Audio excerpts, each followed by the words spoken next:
Bonjour à tous, c'est avec beaucoup de plaisir que je vous souhaite la bienvenue au nom de la présidente de la province Sud, Sonia Backès.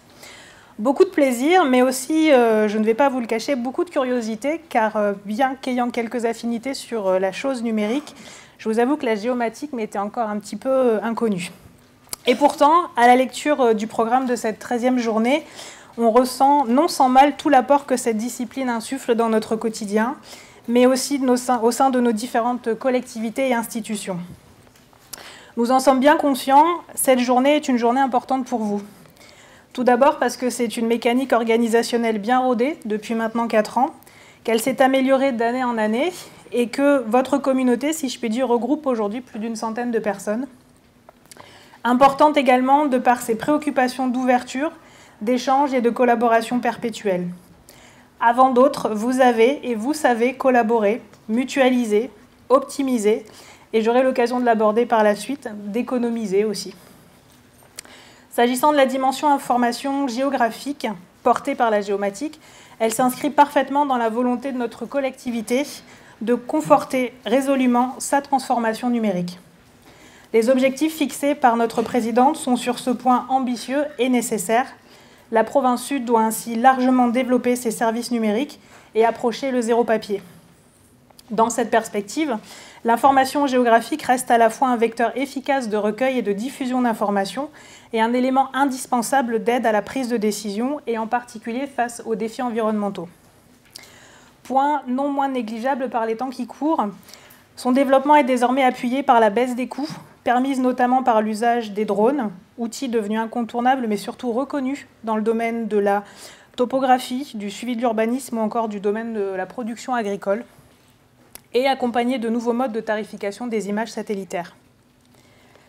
La facilité avec laquelle sont désormais disponibles et partagées ces données entraîne un développement rapide des usages comme la digitalisation des exploitations, la détection des forêts sèches, le suivi des algues vertes ou encore la mise à jour du fonds de cartographie.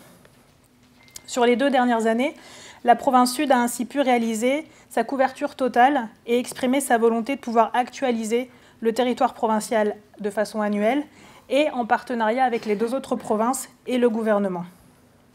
De façon générale, le besoin de pouvoir partager et accéder simplement à la donnée à jour est recherché par l'ensemble des acteurs calédoniens. Nous saluons les nombreuses initiatives lancées comme l'espace Open de la province Sud, la plateforme Open du gouvernement ou encore la nouvelle plateforme ArcGIS.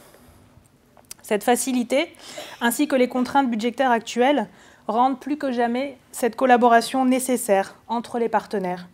Et parce que nous sommes attentifs à la notion de service public, la province Sud souhaite pour l'année 2020 améliorer son offre de services à destination des administrés et partenaires en améliorant notamment le nombre de ses services web. Mesdames et messieurs de la communauté, la communauté que vous représentez aujourd'hui est un très bel exemple de coopération et doit se féliciter de ce qu'elle a contribué à apporter depuis sa création et ce qu'il en ressortira de cette 13e journée. La province Sud exprime à nouveau la volonté d'accompagner résolument cette démarche d'échange et d'ouverture au bénéfice de tous, et c'est donc avec beaucoup de plaisir que nous mettons à disposition ces infrastructures. Je vous souhaite à tous une agréable journée et je laisse la parole maintenant aux membres du gouvernement. Merci à vous. Madame la représentante de la province Sud, permettez-moi de vous saluer et de vous remercier parce que vous êtes l'hôte de cette journée qui compte pour le monde économique et aussi pour le monde de l'administration publique. Bonjour à vous, mesdames et messieurs du monde économique, mesdames et messieurs de l'administration publique, mesdames et messieurs tout court. Bonjour à tous et merci d'être là et d'honorer l'initiative du Club de la géomatique. Je suis très heureux d'être là et un peu comme ma collègue, je n'y connais rien, la géomatique. Et je suis très heureux et j'accepte vraiment avec beaucoup d'honneur et d'humilité l'invitation qui m'a été faite. Et j'ai une petite pensée pour mon collègue Christopher Gigès qui là, il court partout. Il est sur sa loi de soutien à l'économie et il s'excuse de ne pas pouvoir être là. Mais par le prisme de ma parole, il vous salue aussi. Et que vous dire sur la géomatique? Bon, mon chargé de mission m'a donné un peu des éléments et m'a permis un peu de comprendre la trajectoire que vous dessinez. Que vous dire, si ce n'est que l'homme a toujours cherché à se représenter l'environnement où il se trouve depuis la nuit des temps. Hein. Nous sommes dans un monde, je le dis souvent, le Pacifique, c'est un tiers de la surface de la planète.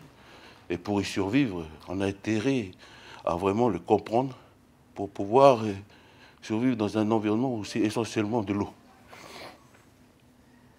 Donc, c'est dans ce sens-là que je comprends votre travail, c'est-à-dire un ensemble de techniques et de sciences qui permettent d'appréhender finalement un écosystème, et plus que ça, de manière dynamique, son évolution. C'est vrai sur le domaine de l'urbanisme, et là, on sait très bien que Néobus vient de se placer. C'est aussi grâce aux spécialistes de la géomatique qui a permis d'orienter les budgets et de positionner correctement tous les gares de Néobus. Mais aussi, comme le disait ma collègue, au-delà de la compréhension d'un écosystème, c'est aussi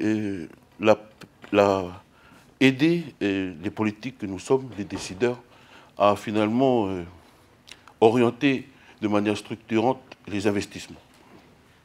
Donc je retiens de votre travail, dans des périodes de contraintes budgétaires, c'est un travail essentiel, non seulement pour les investissements liés à l'urbanisme ou à l'industrie ou à l'agronomie, mais aussi dans le contexte, j'allais dire au-delà des contraintes budgétaires, nous faisons face à la montée des eaux, etc.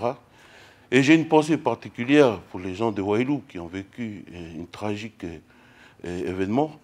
Et c'est dans ce sens-là aussi que le travail de la géomatique permet de mieux comprendre l'écosystème pour mieux orienter l'habitat et finalement éviter aux Calédoniens, j'allais dire, des catastrophes comme cela. Donc, voilà un peu ce que j'ai retenu de votre travail, qui finalement est essentiel pour nous au niveau intra de notre pays, mais aussi dans un monde de plus en plus globalisé. Il nous permet de nous inscrire dans notre région. Et tout ceci n'aurait pas de sens s'il n'y avait pas de partage d'informations qui sont cristallisées dans des événements comme celui-ci, à l'initiative du Club de la géomatique, que je remercie vivement, parce que le stock d'informations n'a de sens que si les flux sont partagés par l'ensemble des acteurs, privés, mais aussi du public, car il y a derrière toutes ces démarches, des démarches de simplification, le partage de retours d'expérience, et finalement, ça optimise aussi non seulement les savoirs, mais aussi les budgets. Et je veux citer ici, toujours dans cette perspective de partage, j'allais dire, la dimension au-delà territoriale, mais régionale, à travers la coopération qui a lieu cette année, une très belle coopération entre la DTSI et les îles Salomon, le Bureau de la statistique nationale des îles Salomon. Il va permettre aussi j'allais dire, de diffuser un peu la calédonienne tech au-delà du récif calédonien. D'ailleurs, je remercie la DTSI pour ce travail. L'objectif de ces rencontres permet bien sûr de poursuivre ces échanges et finalement de capitaliser notre capacité d'innovation dans une démarche de performance au service des Calédoniens et pourquoi pas être une référence au niveau de la région. Donc je vais m'arrêter là. Je vais souhaiter à l'ensemble des personnes ici présentes un excellent Guiche Day. Merci à tous.